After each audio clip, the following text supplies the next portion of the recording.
Hello, my dear students. I am Pratiksha Pandey from MVM Public School. Today, I will teach you SST of class 5th, lesson 7, Prairies the Temperate Grassland. And students, in this lesson, we will read about the temperate grassland, climate, vegetation, wildlife, and life of the people. So, let's start our today's class. Prairies the temperate grassland means जो prairie है वो क्या है temperate grassland मतलब वो शीतोष्ण घास का मैदान है. In the middle of North America is a huge area of land which was once covered with grasses and colorful wildflowers. North America के बीच में एक बहुत ही बड़ा भाग है जो कवर ढका हुआ है घासों से और रंग बिरंगे जंगली फूलों से. ये ढका हुआ है बहुत बड़ा भाग नॉर्थ अमेरिका के बीच में. The French called this rolling plains of grass prairie meaning a meadow grazed by cattle. France के लोग इसे रोलिंग प्लेन्स मतलब जो ये पहाड़ी समतल भूमि होती है इसे ये प्रेरी कहते हैं जिसपे घास पर जमा उगा होता है ना, तो इसे ये प्रेरी कहते हैं. और प्रेरी की मीनिंग होती है कि मीडो ग्रेस्ड बाई कैटल मतलब ऐसा घास का मैदान जो पशुओं के द्वारा खाया जाता है चला जाता है, ठीक है, उसे प्रेरी कहते हैं. द प्रेरीज और types of grass temperate grass land dominated by herbs shrubs and grasses rather than trees. और प्रेरी क्या है, एक टेम्परेट ग्रास लैंड मतलब शीतोष्ण घास के मैदान का एक टाइप है जिसको नाम दिया गया है प्रेरीज, ठीक है. और ये क्या है, dominated by herbs shrubs and grasses rather than trees. और ये जो प्रेरीज है यहाँ पर पेड़ों के बजाय झाड़ियों और घासों को का ज़्यादा क्षेत्र मतलब यहाँ पे पेड़ नहीं है, पेड़ पेड़ ट्रीज वगैरह कम है बट झाड़ियाँ और घास ये सब यहाँ पे ज़्यादा है. Very few trees grow here और बहुत ही कम पौधे यहाँ पे उगते हैं. And are usually widely scattered. The temperate grassland are located in the cool temperate zone.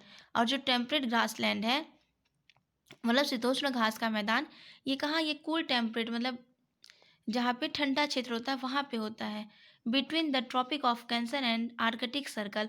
और ठंडा कूल टेम्परेट कौन सा होगा, जो ट्रॉपिक ऑफ कैंसर और आर्कटिक सर्कल के बीच का एरिया होता है. और आप Tropic of Cancer Arctic Circle कहाँ पर है ये आप सब लोग प्रीवियस लेसन में पहले पढ़ चुके हो. तो ट्रॉपिक ऑफ कैंसर से लेके आर्कटिक सर्कल के बीच में नॉर्थर्न हेमिस्फीयर में होता है. And the Tropic of Capricorn and the Antarctica Circle in the southern hemisphere. और नीचे की साइड ट्रॉपिक ऑफ कैप्रिकॉन से लेकर अंटार्कटिक सर्कल के बीच में होता है, ठीक है, साउथर्न हेमिस्फीयर में. ये वहाँ पे टेम्परेट ग्रासलैंड होते हैं. These grassland are known by different names in the different parts of the world. और ये जो टेम्परेट ग्रासलैंड है ये हमारे वर्ल्ड में अलग अलग प्लेस पे अलग अलग नेम से जाने जाते हैं. Like pampas steppes savanna downs etcetera. जैसे पंपास सवाना डाउन्स स्टेप्स ये अलग अलग नाम से अलग अलग क्षेत्र में जाने जाते हैं. Try to locate this in the world map given below and tell me continent they belong to. और अभी मैं आप लोग को बताऊंगी कैसे आप मैप में इसको फिल करो कहाँ कहाँ प्लेसेस में, ठीक है. टेम्परेट ग्रासलैंड को आपको मैप में फिल करने भी आना चाहिए. Prairies are vast areas of tall grasses located in the central part of the North America. और जो प्रेरीज है वो बहुत ही बड़ा घास का मैदान होता है located central part of the north America. और ये बड़ा घास का मैदान जो प्रेरीज है ये नॉर्थ अमेरिका के सेंट्रल बीच में है.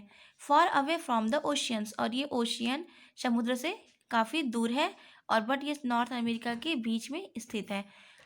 Some important places are Texas Chicago Dells New Mexico Oklahoma Colorado Illinois and Minneapolis is the USA and Regina in Canada.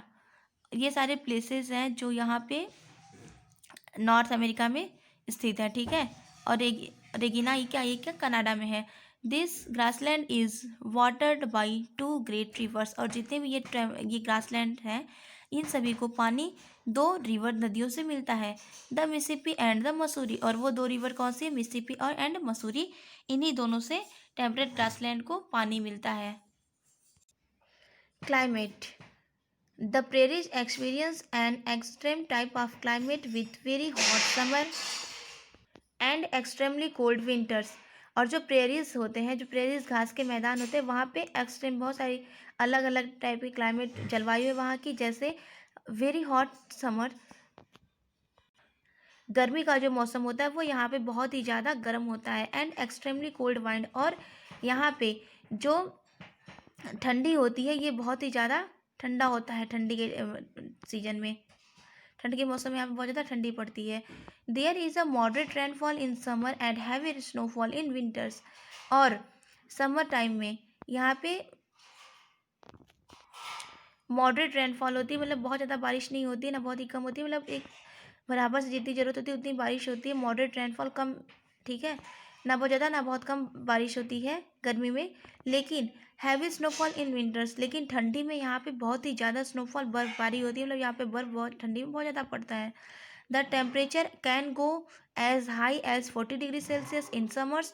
और जो टेम्परेट ग्रासलैंड में जो टेम्परेचर होता है ये बहुत ही ज़्यादा जाता है, तो 40 डिग्री सेल्सियस तक जाएगा।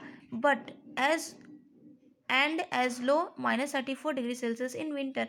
लेकिन यहाँ पे ठंडी का जो टेम्परेचर होता है वो -40 डिग्री से -34 डिग्री सेल्सियस होता है। और आप समझ सकते हो कि इतना ज़्यादा डाउन टेम्परेचर में कितना ज़्यादा यहाँ पे स्नोफॉल होता होगा।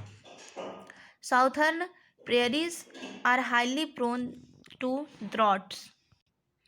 और साउथर्न प्रेरीज में बहुत ही ज़्यादा यहाँ पे सूखा भी पड़ता है, क्योंकि यहाँ पे वाटर का कोई भी सोर्स ज़्यादा अवेलेबल नहीं है, जैसे यहाँ पे सूखा ज़्यादा पड़ता है। वेजिटेशन मतलब वनस्पतियाँ। These treeless grassland have suitable climate and fertile soil for the growth of grasses like wheat and माइजे।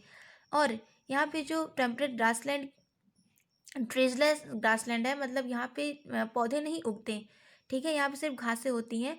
तो ये हैव सुटेबल क्लाइमेट, तो यहाँ का जो क्लाइमेट होता है वो पौधों के लिए उपयोगी नहीं होता है, बट यहाँ पे ग्रासेस जो घास होते हैं उसके लिए यहाँ की जो टेम्परेचर है वो सही है।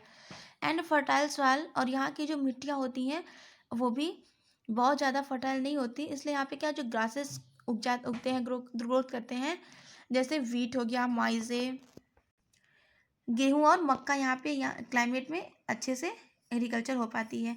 In fact prairies are the biggest wheat growing areas of the world. और यहाँ तक कि जो प्रेरीज हैं ये पूरे वर्ल्ड में सबसे बड़ा एरिया, सबसे बड़ा क्षेत्र होता है गेहूँ उत्पादन के लिए, यहाँ पे गेहूँ बहुत ज़्यादा होता है। The USA exports surplus wheat to another countries. और जो USA है ये बहुत ही ज़्यादा निर्यात करता है गेहूं का, ठीक है, दूसरे देशों को ये गेहूं देता है। As a result they are all well known as the wheat basket of the world. USA गेहूं का ज़्यादा निर्यात करने की वजह से, जो टेम्परेट ग्रासलैंड में इतना ज़्यादा गेहूं वीट होता है, तो इस वजह से इस एरिया को क्या कहते हैं, wheat basket of the world, मतलब गेहूं की टोकरी, संसार में गेहूं की टोकरी के नाम से इसे हम जानते हैं। Only a few trees such as willow are found on the banks of Mississippi and Missouri rivers। और यहाँ पे केवल कुछ ही पौधे ग्रो करते हैं, जैसे विलो एक ट्रीज होता है, जैसे विलो एक ट्री है जो कहाँ मिसिसिपी और मसूरी, जो दो दो नदियाँ हैं जिनसे टेम्परेट ग्रासलैंड को वाटर मिलता है, इन्हीं दोनों नदियों के किनारे विलो ट्रीज पाए जाते हैं, और यहाँ पे ज़्यादा ट्री ग्रो नहीं करते। Okay okay students, I hope you well understand climate, vegetation and about temperate grassland. Rest part of this lesson I will discuss with you in next video. Thank you.